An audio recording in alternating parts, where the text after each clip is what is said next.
So recent.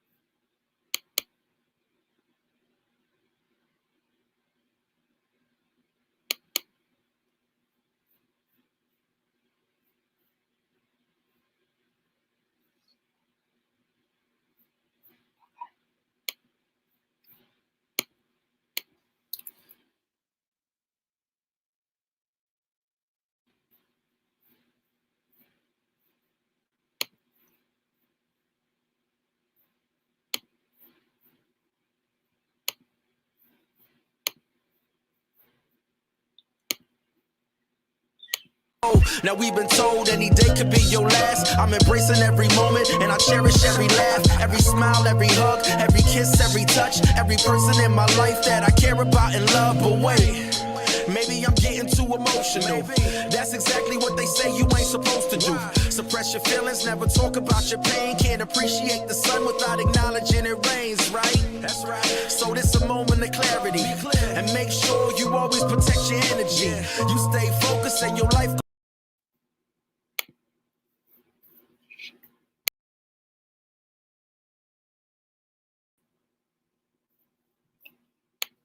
Hi.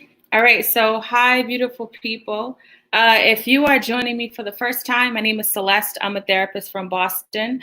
And I've been coming on I've been coming on live at 8 p.m. Eastern Standard Time. Hey, Missy. Hey, Bruce. I've been coming on 8 p.m. Eastern Standard Time to kind of talk to people. I started just coming on just to talk to people and offer encouragement. And then I said, you know what, let me talk to some other people and have them on so that they can talk to my people and just kind of offer some encouragement.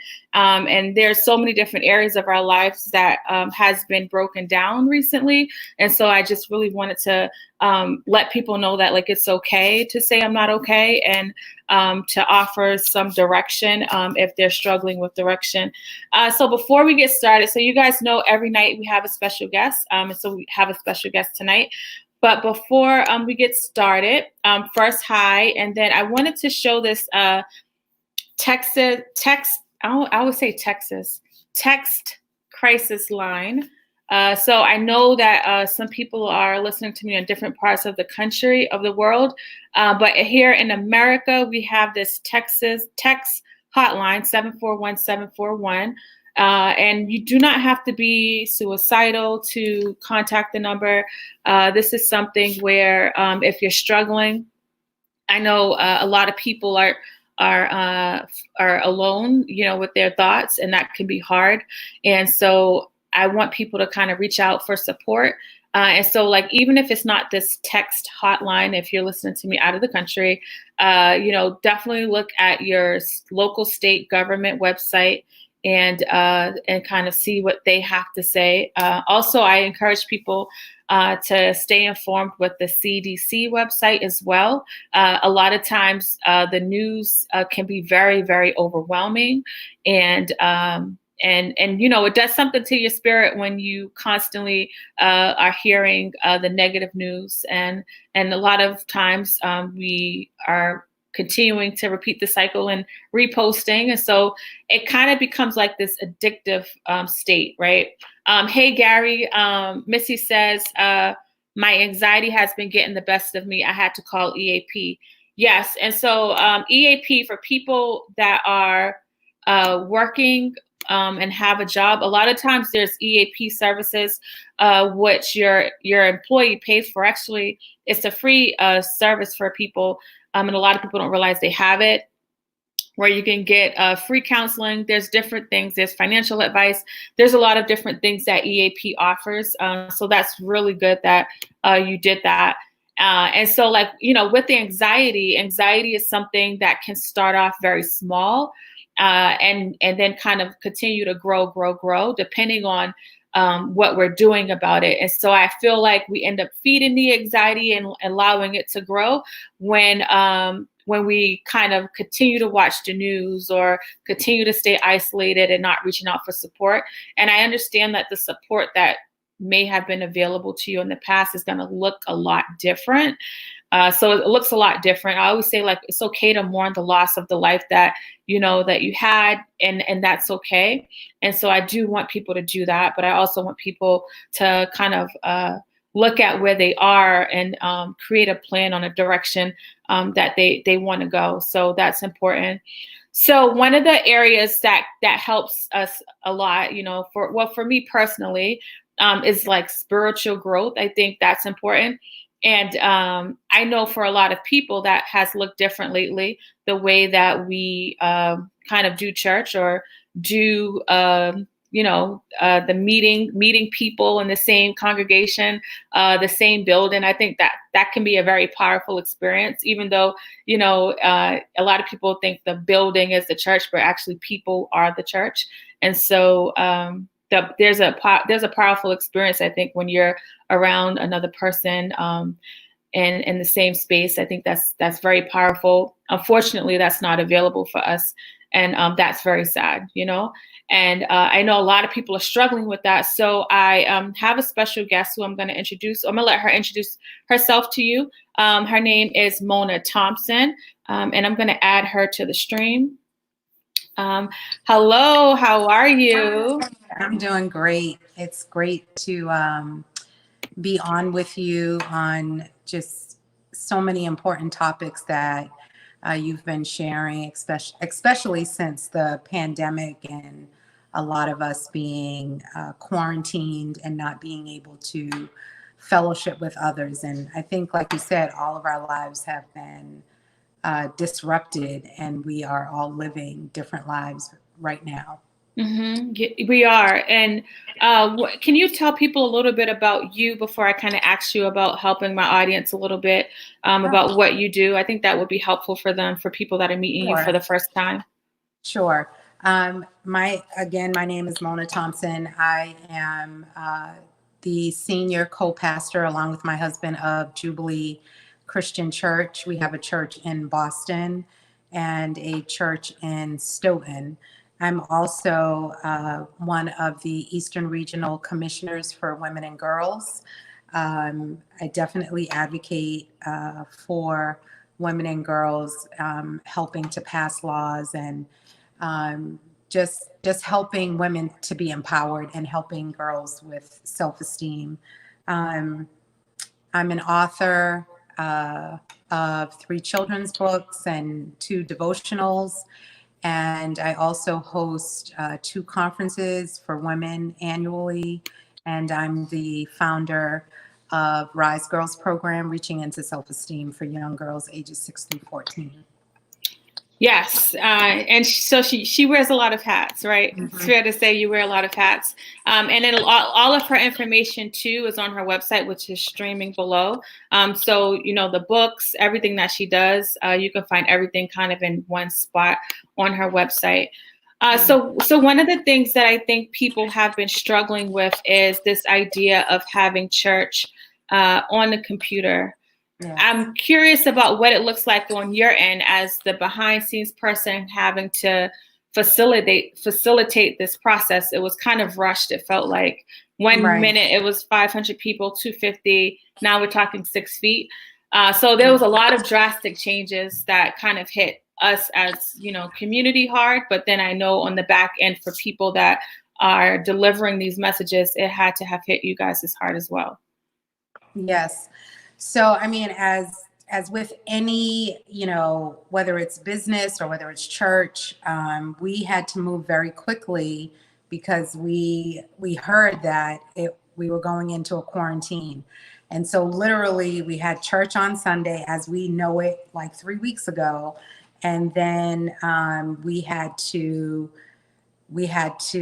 do church live stream. The first Sunday we were able to just do it live stream because you could have up to 50 people in the building. Mm-hmm. In order to do live stream, we needed at least 45 people cameras and the singers, the band. But as soon as the quarantine went down to, or the order went down to 25, we had to then really switch gears and pre-record at least 6 messages, because we didn't know. And thank God we did that, because then it went down to 10. And it affected, like, there were funerals that were scheduled that now those funerals, you know, people had to literally walk in and walk out to have a funeral, because you had to stay in compliance with what was coming down from the government. So we filmed, pre-recorded several messages, and then our entire team had to, as you said, we are the church. So the building did not stop us from being the church. We immediately, even though we have around 7,000 members, from our staff to our pastors to our deacons to ministry leaders, we all started calling our members to check on them to make sure that they were okay.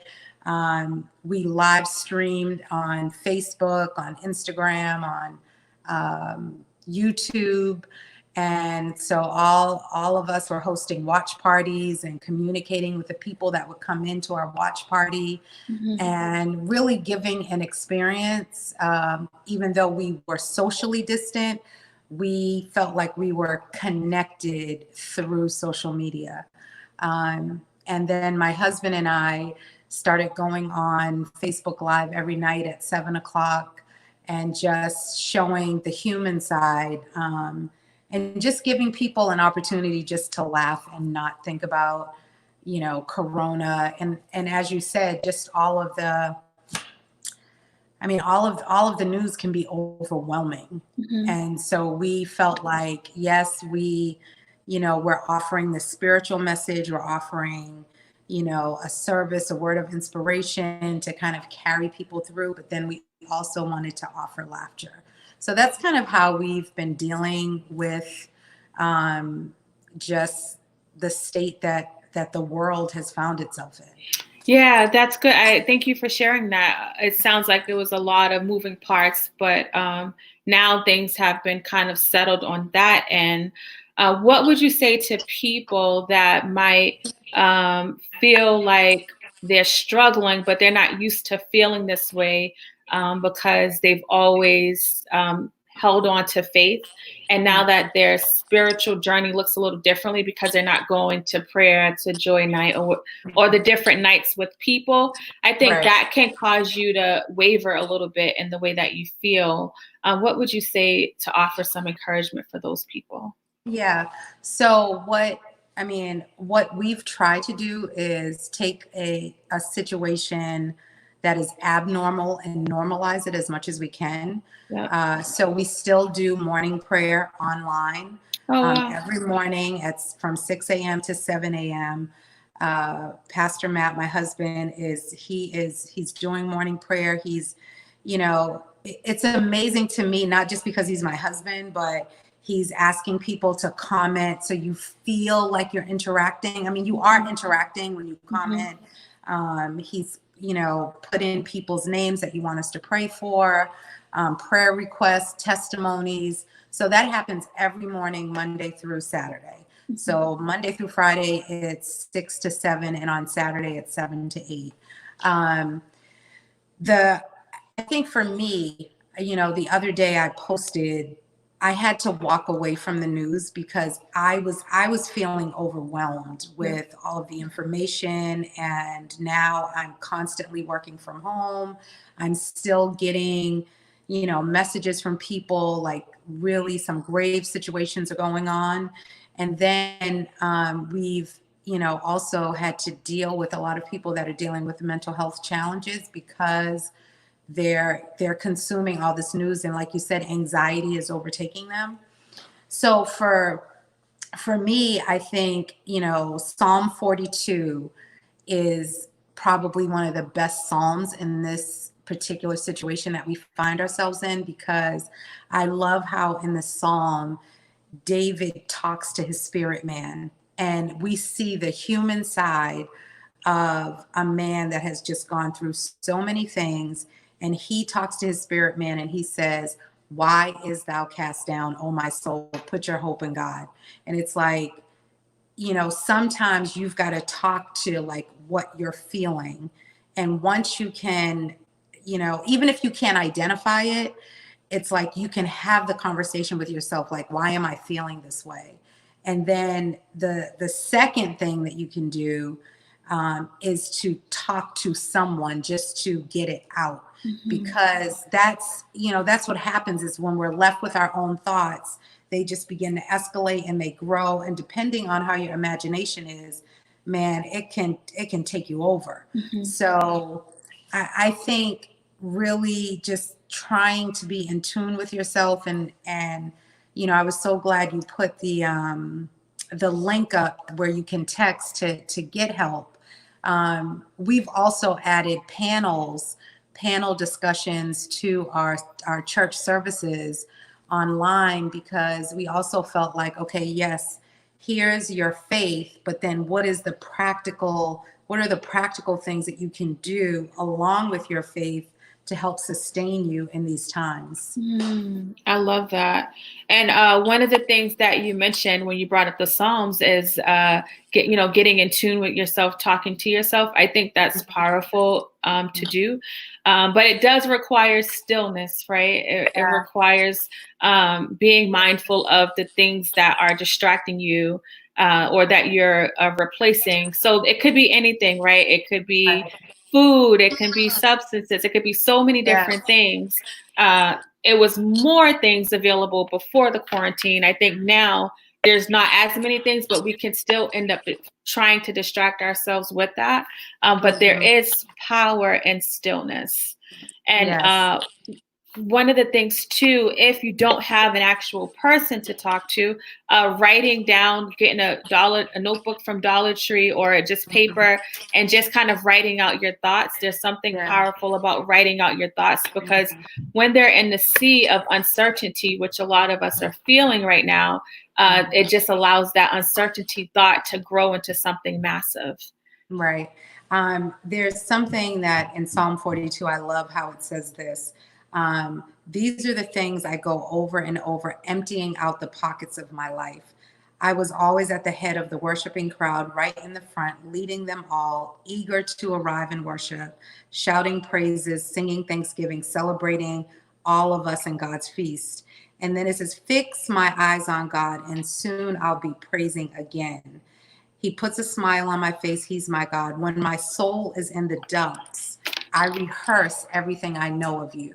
So it's almost like, when I read that, I think, I try to have like positive, like whether it's Bible verses or quotes, or I absorb myself with it, because all of us can struggle in this time of uncertainty of, what's going to happen. Can I go outside? Will I contract? Well, I mean, it's so much that you can be consumed with.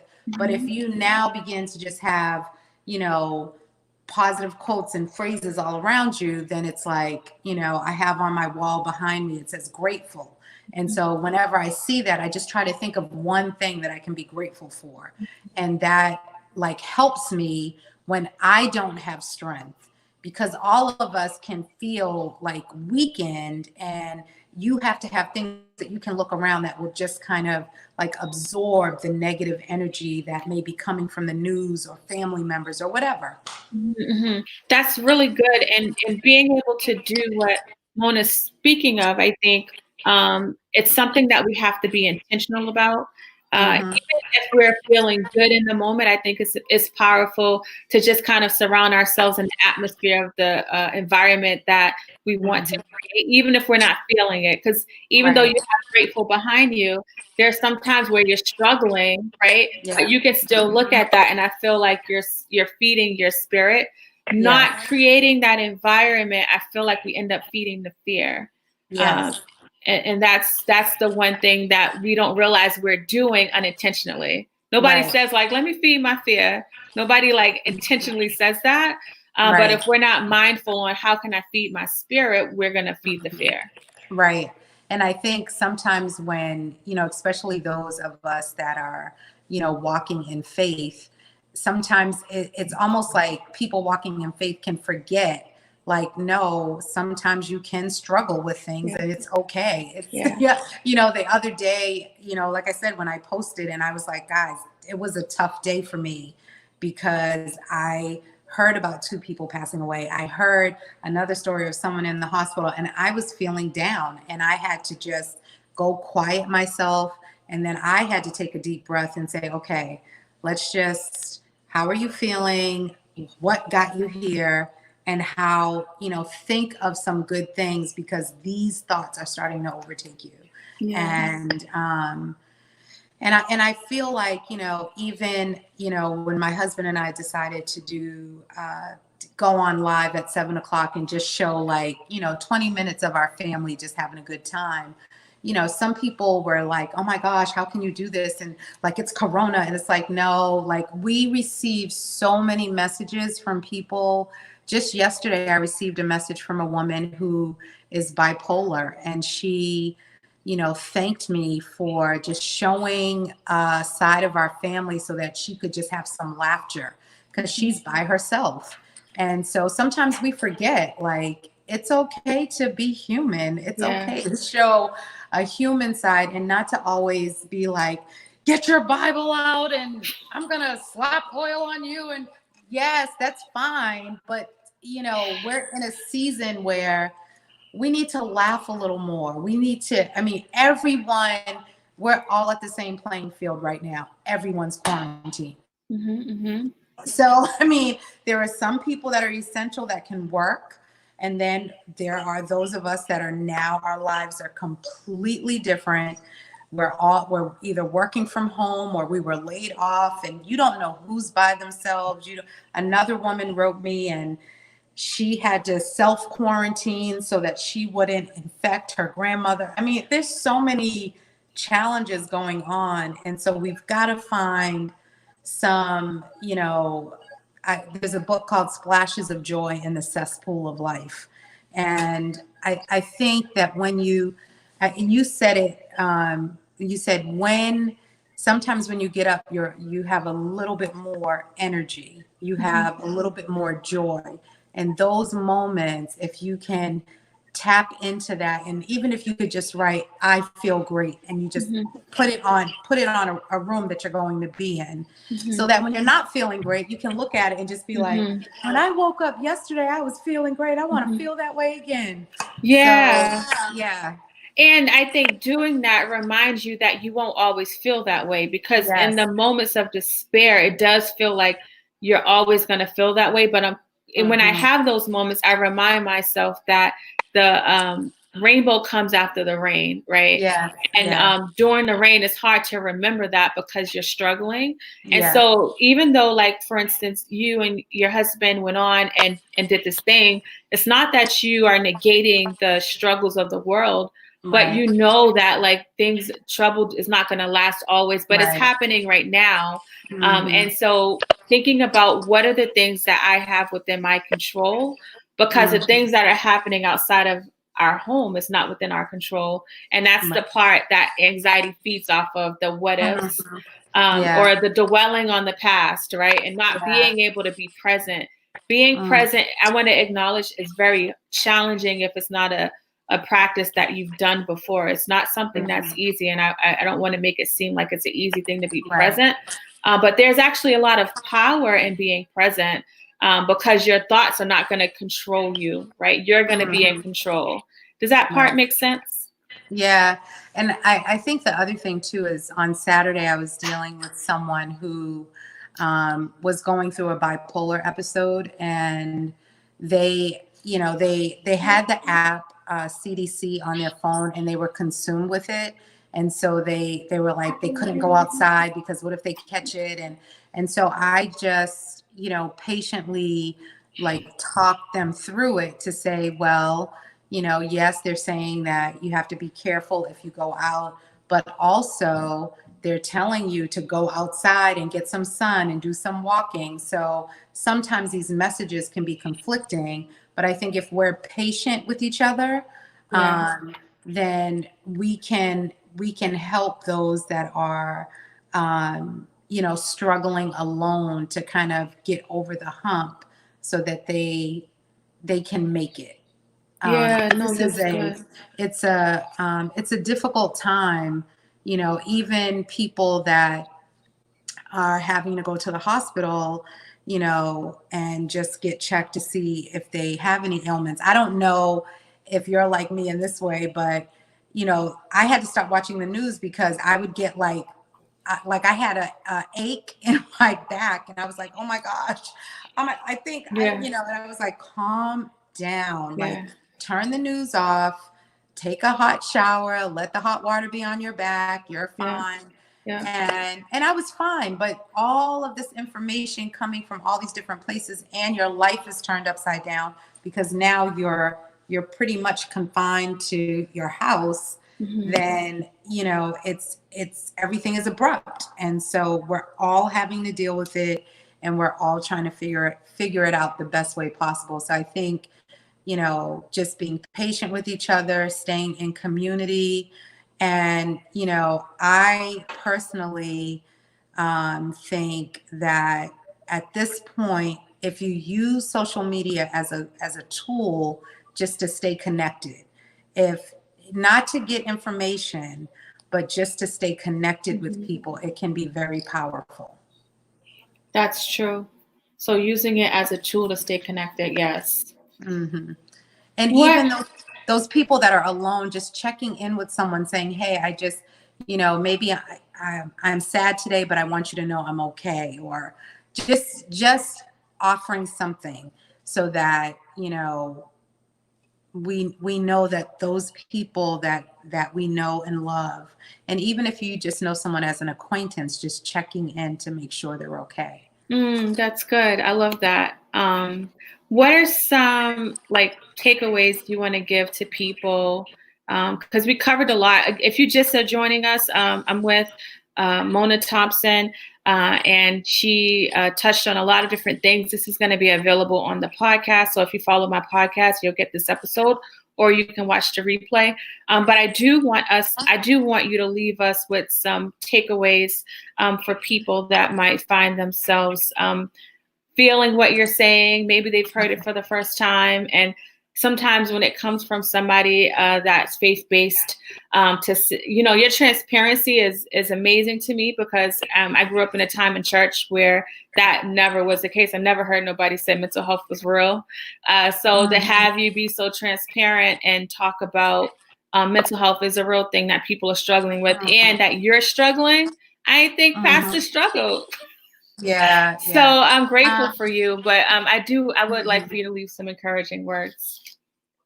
Yeah, so I think my biggest thing that I would want to say as a takeaway for those that are listening is that it's okay to feel what you feel. Like once you acknowledge what you feel, then you have power in that. So if you're sad and say I'm sad, but I don't want to stay sad, that's the best thing that you can do. And again, Psalm 42 for me is one of the best emotional psalms that there is, because David talks to his spirit man and he says, why are you cast down? And so I remember the first time reading that thinking, wow, that's amazing that that's in the Bible. And so acknowledging, once you acknowledge it, then just, even if you're struggling to have belief that it'll be better, I think Celeste said it the best. Take out a piece of paper and just you can write where you are, but write where you want to be. Yes. So you acknowledge it and then you believe that it will be better, because it will be better. And then you confess it. You confess where you want to be. So you say, if you acknowledge, you know what, I'm sad. I am a little fearful. What is going on in this world? We've never had this happen before. So it's a little scary. I'm scared, but I believe this is going to get better. They're looking for a cure. we're quarantined so that it can stop. We can stop spreading it. And then we just confess, I have a future. I have a hope, and I'm going to live. My family's going to live. I'm not going to get stuck on where I am, but I'm believing and I'm confessing that it'll be better. So for me, it's just the ABCs. Acknowledge where you are, believe it's going to get better, and then confess it. And thank you for that. That's really powerful. The but part, you see how it's like, yes, it's hard, but, and so I think we get stuck in just the fact that it's hard. And the but, you're adding the power too. And there's no evidence that says it's never going to get better. But for some reason, we hold on to that negative thought process. So that's so powerful. That's tools I give my clients all the time. It's just kind of completing that sentence. Let's not get stuck there. So that's so good. So good. Tell people how they can reach you if they want to follow you. It sounds like your website, right? Yep. So my website is queenbmona.com. I'm on Instagram, queenbmona, and I'm on Facebook, Queen B Mona. Oh, so that's Queen so B easy. Mona across the board. I tried to make it easy. Yes, you did. I appreciate that. Thank you so much for your time and your wisdom and everything that you've said to my audience. I know, somebody's gonna find some power in the things that you said. So I'm so grateful for you. Thank you. Thank you, and thank you for the work that you do and for the community. It's an amazing work, and your consistency is very much appreciated. Thank you. All right. Bye, Mona. Bye. Thank you. That was so good. I'm so glad that she came on. If you guys just joined me and, you missed out, don't worry. You can catch the replay or you can listen to it on the podcast. So I do have a podcast, Celeste the Therapist Podcast. It's streaming on all platforms. I just wanted to answer Margaret. So Margaret, you said that most difficult thing is not to focus on my family's issue. My 73-year-old mom is not being safe and keep visiting my 73-year-old dad and older sister. My mom is not listening to me at all. And unfortunately, there's a lot of people in your situation where they are not following the CDC advice. So like Natalie said, tell her to wear a mask at least. And I know you said that she is not wearing it. And so like the only thing that you have control over is kind of giving her the option of wearing the mask, and she is refusing to kind of follow the CDC order, and then kind of check in with her so that she could be mindful of if there's any symptoms that she could be experiencing.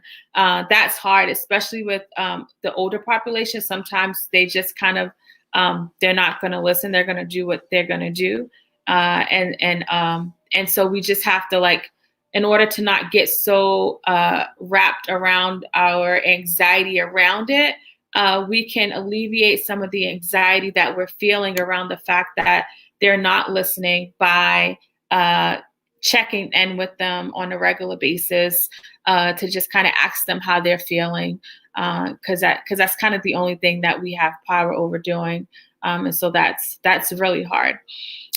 So, I'm grateful to Mona for coming on. I hope that her words were helpful to some people. I know they like hearing what she had to say, and her transparency. If you do follow her, she's very transparent and very encouraging. I think that's just, she's walking in her purpose. This is her Instagram. So if you are on Instagram, you can follow her, Queen B Mona, and hear from her that way. My mom is 82 and told me not to come by, but we FaceTime chat. Oh, wow, that's dope. You and your mom could FaceTime. That's awesome. One thing I want to do before I leave, guys, is kind of put up this text hotline where you can be connected right away to a crisis counselor.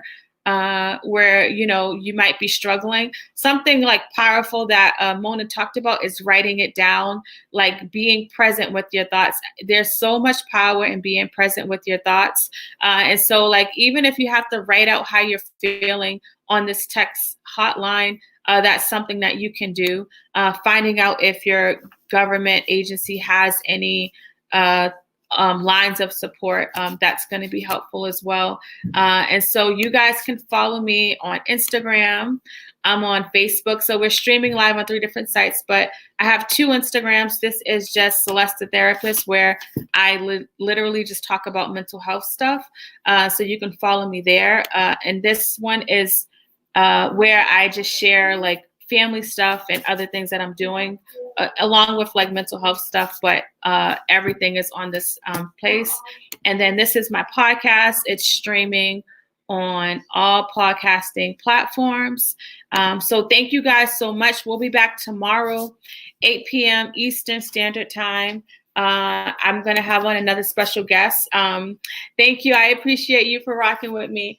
I'm going to have on another special guest. If you guys know somebody that you think would be helpful to this conversation to add, to kind of check in with us and give us some words of advice, or, you know, help us kind of cope through this process, I would love to hear from them. You can have them reach out to me, or you can give me their information. I can reach out to them.